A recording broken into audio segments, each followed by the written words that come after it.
আরে সদিচ্ছা কোথায়? বিএনপি নেতা মৃত ব্যক্তির নামেও তারা মামলা করেছে মাননীয় স্পিকার। যে কিনা মনোনীত প্রার্থী, তাকে যদি কারাগারে যে বন্দী থাকতে হয়, সে কিভাবে নির্বাচনে আসবে মাননীয় স্পিকার? জামিন পেয়েও কারাগার থেকে মুক্তি পাননি রাজবাড়ির 29 জন নেতাকর্মী, অন্য আরো 3টি মামলায় গ্রেফতার দেখানো হয়েছে তাদের।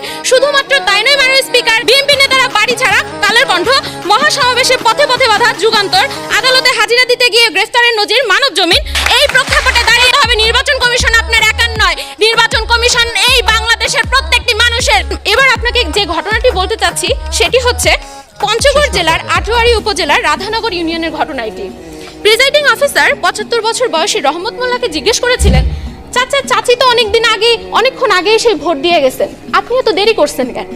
উনি বলছিলেন, বাবারে চোখে তো দেখতে পাই না, লাঠি ঠক ঠক করে ভোট দিতে আইছিলাম, কিন্তু যদি জানতাম 15 বছর আগে মইরা যাও তোমার চাচির লগে দেখা হইব, তাহলে পরে অনেকক্ষণ আগেই আসতাম। তার মানে মাননীয় স্পিকার, এটা থেকে আমরা বুঝতে পারছি